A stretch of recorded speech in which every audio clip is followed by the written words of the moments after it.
बहुत समय पहले की बात है। एक जंगल था जिसका राजा एक बाघ था, लेकिन उस जंगल के बगल में ही दूसरा जंगल था जिसका राजा एक शक्तिशाली भालू रहता था।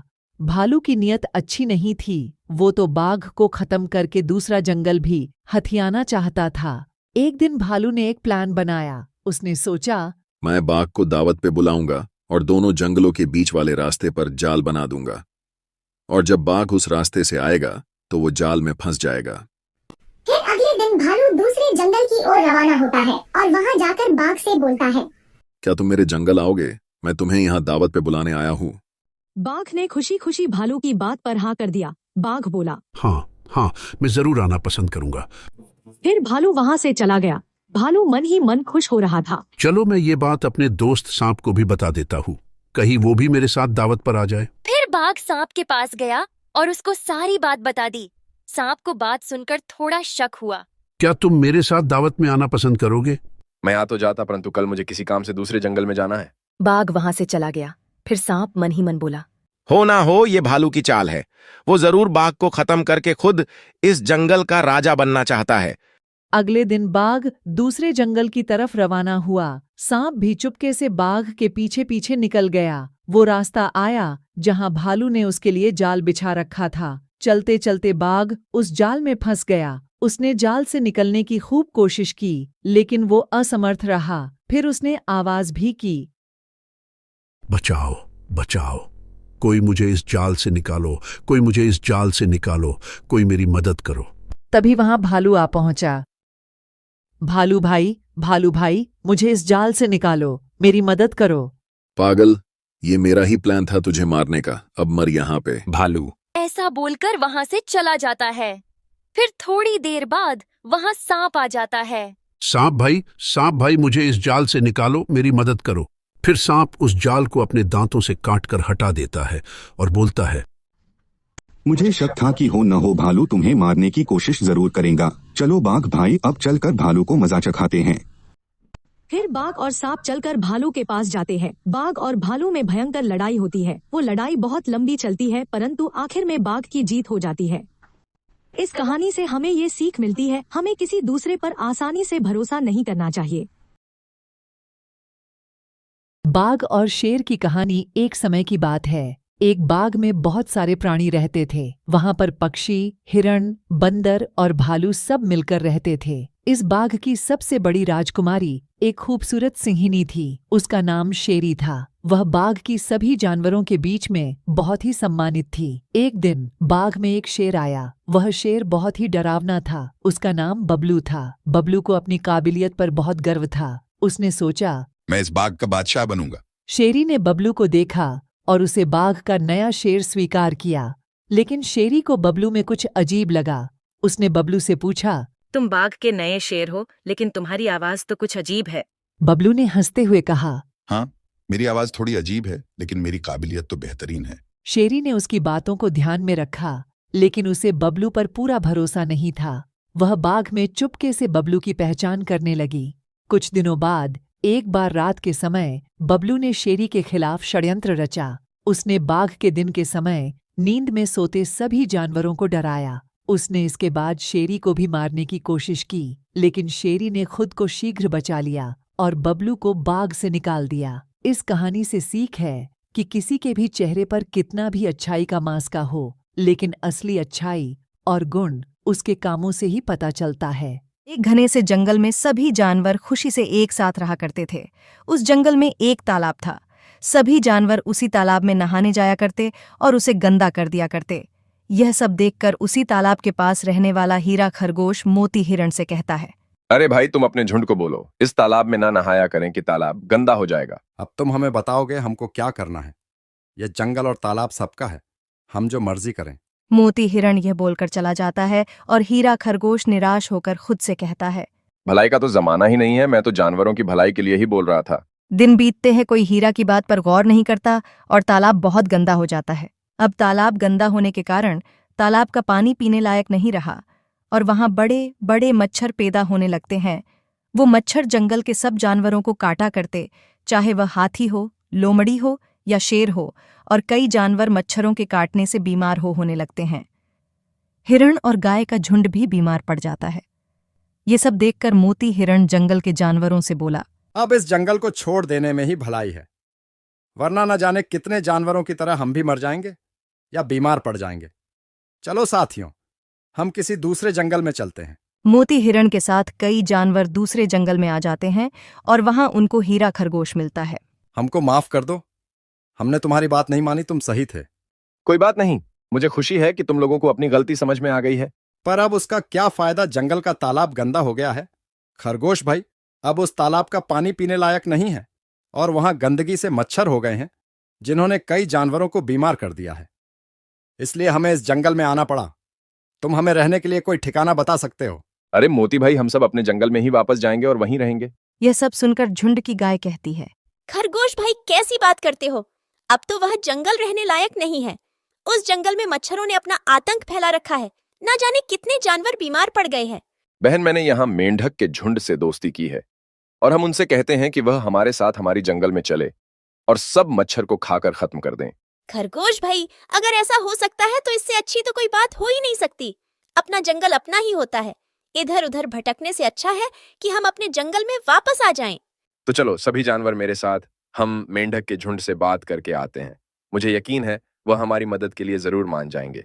सब खरगोश की बात से सहमत होते हैं और सब जानवर मिलकर मेंढक के झुंड के पास जाकर अपनी परेशानी बताते हैं और मदद मांगते हैं और मेंढक का झुंड उनकी मदद के लिए मान जाता है। सभी जानवर मेंढक के झुंड को अपनी पीठ पर बैठाकर अपने जंगल में लाते हैं। सभी मेंढक मच्छरों को खा जाते हैं और कुछ ही हफ्तों में तालाब पहले की तरह साफ हो जाता है और अब वहाँ कोई मच्छर नहीं था। यह देखकर सभी जानवर बहुत खुश होते हैं और सभी जानवर मिलकर मेंढक के झुंड और खरगोश का शुक्रिया अदा करते। मेंढक भाइयों, आपका बहुत बहुत शुक्रिया। आप लोगों की वजह से हम अपने जंगल में वापस आ पाए हैं, वरना न जाने कहाँ भटक रहे होते। और खरगोश भाई, तुम्हारा भी बहुत बहुत शुक्रिया। अगर तुम ना होते तो हम सब अपने घरों से बेघर हो जाते। अब से हम इस जंगल की साफ सफाई का ध्यान रखेंगे। मुझे खुशी है कि आप सबको अपनी गलती समझ में आ गई है। ये जंगल हमारा है और अब हम इस जंगल को साफ रखेंगे ताकि फिर कभी यहाँ मच्छरों का आतंक ना हो। सारे जानवर यह वादा करते हैं कि अब से वह इन सब बातों का ध्यान रखेंगे। अब मेंढक का झुंड अपने जंगल में वापस लौट जाता है और सब जानवर खुशी खुशी साथ में रहने लगते हैं। बहुत समय की बात है, एक खुशहाल और हरा भरा जंगल था। उस जंगल का राजा सिम्बा था। सिम्बा बहुत अच्छा राजा था। सारे जानवर उसका कहना मानते थे। एक भेड़िया आया, उसको जंगल में आते हुए कौवा ने देख लिया। वो भेड़िया एक बकरी के पास गया और फिर उसको मार दिया, लेकिन उसको मारते हुए किसी जानवर ने नहीं देखा। दूसरे दिन भेड़िया वापस से आया और एक बार हसिंगा को मार कर खा गया। वापस से उसे किसी ने नहीं देखा। तीसरे दिन भी ऐसा ही हुआ, उसने आकर एक और जानवर को मार दिया। ऐसा चलता रहा, हर दिन आकर एक न एक जानवर को मार देता। ये खबर आग की तरह फैलने लगा कि जंगल से धीरे धीरे जानवर कम हो रहे हैं। राजा सिम्बा ने सभा रखी। सभा में बहुत से जानवर आए हुए थे। सभा में किसी को उपाय नहीं सूझ रहा था। तभी अचानक वहां कौवा आया और बोला, मैं जानता हूं कि जानवरों को कौन मार रहा है। कौवा बोलने ही जा रहा था, तभी एक तीर उड़ता हुआ उसके सीने को आर पार कर दिया और वह उसी वक्त मर गया। शेर ने जल्द से जल्द अपने सेवकों को तीर की दिशा में भेजा। सभी जानवरों को कौवा की मौत का गम था। तभी चूहा आगे आया और बोला, मैं जानता हूँ कि जानवरों को कौन मार रहा है। एक दूसरे जंगल का भेड़िया है जो यहाँ आकर जानवरों को मार रहा है। तभी सारे जानवरों ने कहा, हाँ, हमने भी उसे जंगल में आते हुए देखा है। शेर को सारी बातें मालूम चल गईं। अगले दिन वह छुपकर भेड़िया को देखने लगा। वो मौका आ गया जब भेड़िया एक और जानवर को मारने गया। कदम बढ़ाते ही शेर उस पर झपटा और उसको मार डाला। सभी जानवरों में खुशी का माहौल छा गया। जंगल में एक होशियार शेर रहता था। वही कौवा और लोमड़ी भी शेर के साथ रहते थे। वे दोनों शेर की खातिरदारी करते थे। दोनों शेर के साथ शिकार पर जाते थे और शेर के खाने के बाद जो कुछ भी बच जाता वह खाकर अपना पेट भर लेते थे।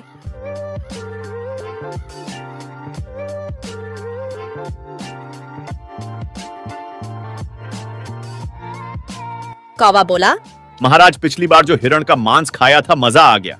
क्या नरम नरम मांस था, वह मजा आ गया। शेर ने किसी को आते हुए देखा और कौवा से बोला, अरे वो तो ठीक है, मगर पहले पता करो कि वो कौन वहां घूम रहा है, कहीं दूसरे जंगल का जासूस तो नहीं।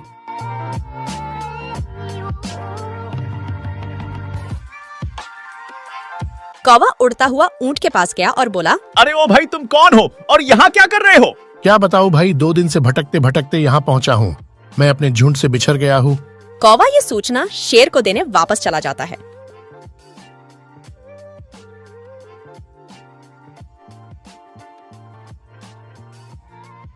महाराज, वो ऊंट अपने झुंड से बिछड़ गया है और यहाँ हमारे जंगल में भटक कर आ गया है। ये बहुत अच्छा शिकार है, जो हमारा बहुत आसान शिकार बनने वाला है। खबरदार, वो हमारा मेहमान है, उसे लेकर हमारे पास लाओ।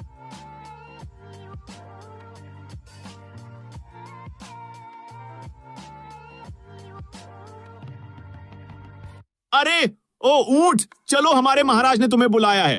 ऊंट को शेर के पास लाया जाता है। ऊंट ने शेर से कहा, नमस्कार महाराज, मैं गलती से यहाँ पहुँच गया हूँ, मुझे माफ कर दें। कोई बात नहीं, आज से तुम हमारे मेहमान हो और जब तक तुम्हारे झुंड का पता नहीं लग जाता तुम हमारे साथ ही रहोगे। ये सुनकर कौवा और लोमड़ी अपने होठों पर जीभ फेरते रह गया। एक दिन शेर की लड़ाई एक बलवान हाथी से हो गई। इस लड़ाई में शेर घायल हो चुका था और शिकार करने की हालत में नहीं था। इससे कौवा और लोमड़ी को शिकार नहीं मिल पाया था। वही ऊंट अपना पेट पत्तियां खाकर भर लेता था।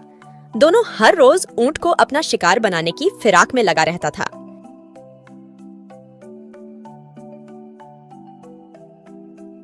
एक दिन शेर ने कौवे और लोमड़ी को कहा, जाओ और मेरे लिए कोई आसान शिकार को मेरे पास लेकर आओ, ताकि मैं शिकार कर भोजन कर सकूं। मैं बहुत कमजोर महसूस कर रहा हूं। महाराज के कहे अनुसार दोनों आसान शिकार को ढूंढने के लिए निकल पड़ा। दोनों ने बहुत कोशिश की, मगर उन्हें कुछ नहीं मिला। दोनों खाली हाथ वापस आ गए और लोमड़ी ने कहा, महाराज, हमें कुछ नहीं मिल पाया। हमें तो सबसे आसान शिकार ऊंट ही लग रहा है। मैं ऊंट को खा तो लूंगा, अगर वह खुशी खुशी हमें अपने आप को सौंप दे। वो हम पर छोड़ दे महाराज।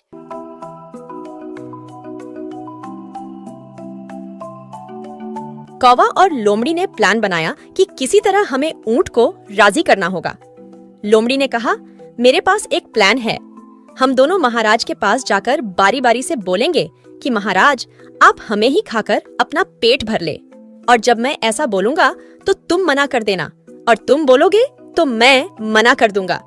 इस तरह हमारी नौटंकी देखकर ऊंट कोई न कोई गलती कर बैठेगा। उसके बाद मैं उसकी गर्दन दबोच लूंगा। दोनों ने ठीक ऐसा ही किया। महाराज, हमें बहुत बुरा लग रहा है कि आप इतने कमजोर हो चुके हैं। आपकी जान बचाना हमारा फर्ज है। ऐसा करे, आप मुझे ही मारकर भोजन ग्रहण कर ले। तभी लोमड़ी बोल पड़ी, नहीं महाराज, आप मुझे अपना भोजन बना लीजिए। ये तो बहुत छोटा है, इससे तो आपका पेट भी नहीं भरेगा। फिर कौवा ने बोला, नहीं महाराज, आप इससे नहीं खाए, इसके शरीर पर तो बहुत बाल है, आपके मुंह में बाल फंस जाएगा। ये सब बातें ऊंट सुन रहा था। दोनों की त्याग की भावना को देखकर ऊंट को भी अपनी वफादारी साबित करने का विचार आया। ऊंट ने कहा, महाराज, आपने मुझे यहाँ रहने के लिए जगह दिए और खाने के लिए पेड़ पौधे दिए और मान सम्मान दिया। आप बहुत दयालु हैं। मेरा भी फर्ज बनता है कि आपके किसी काम आ सकूं। आप मुझे खा ले महाराज, मैं आकार में भी बहुत बड़ा हूँ। ऊंट के इतना कहते ही लोमड़ी झटपट ऊंट पर कूद पड़ा और उसकी गर्दन दबोच ली, और महाराज ये सब देखता रह गया। ऊंट कौवा और लोमड़ी के जाल में फंस गया और उसे अपनी जान गंवानी पड़ी। इस कहानी से हमें ये सीख मिलती है कि दुष्ट और मक्कार लोगों से दूर रहना चाहिए। वह कभी भी नुकसान पहुंचा सकता है। एक बार की बात है, नदी के किनारे एक ऊंट और सियार रहते थे। सियार बहुत शातिर और मतलबी था। वो किसी भी जानवर से बगैर कारण बात नहीं करता था, जबकि ऊंट एक शांत स्वभाव का प्राणी था। ऊंट के साथ उसका बच्चा भी रहता था। वो हर किसी के सुख दुख में साथ देता था। नदी के उस पार एक गांव था जहां बहुत सारे तरबूज और फल लगे थे। सियार के मन में खुराफात सूझी कि नदी के उस पार जाकर भरपेट तरबूज खाए, लेकिन ये काम सियार अकेले नहीं कर सकता था। उसे पानी में तैरने नहीं आता था। सियार बहुत चालाक था। उसने अपने दोस्त ऊंट से तरबूज की बात कही और किसान के खेत में लगे तरबूज खाने के लिए लुभाने लगा। ऊंट खुशी खुशी अपना खाना चबा रहा था। पहले तो ऊंट हिचकिचाया, लेकिन अंत में वह सियार के साथ किसान के तरबूज के खेत पर जाकर तरबूज खाने के लिए तैयार हो गया। लेकिन ऊंट का बच्चा भी जाने की जिद करने लगा। दोनों ने उसे मनाया कि हम लोग तुम्हारे लिए भी तरबूज लाएंगे। इस पर ऊंट का बच्चा मान गया।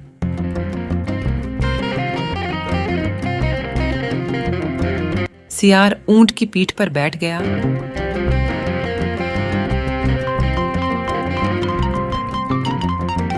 और दोनों दोस्त नदी पार कर किसान के खेत में चले गए। दोनों दोस्तों ने तरबूज के खेत में तरबूज खाने के लिए घुसा। सियार जल्द ही भर पेट तरबूज खा लिया और अचानक चिल्लाने लगा। ऊंट ने कहा, चुप हो जाओ, नहीं तो किसान आ जाएगा। लेकिन सियार चिल्लाता रहा।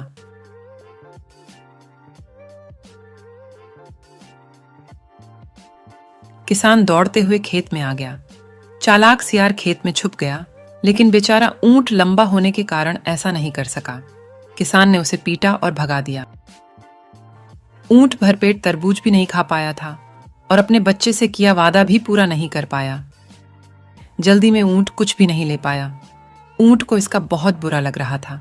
सियार नदी के किनारे ऊंट का इंतजार कर रहा था। उसने कहा, क्षमा करें भाई, लेकिन मुझे रात के खाने के बाद गाने की आदत है। मुझे आशा है कि आपने इसे ज्यादा बुरा नहीं माना होगा। ऊंट ने कुछ नहीं कहा। उसने सियार को अपनी पीठ पर बिठाकर नदी में प्रवेश किया।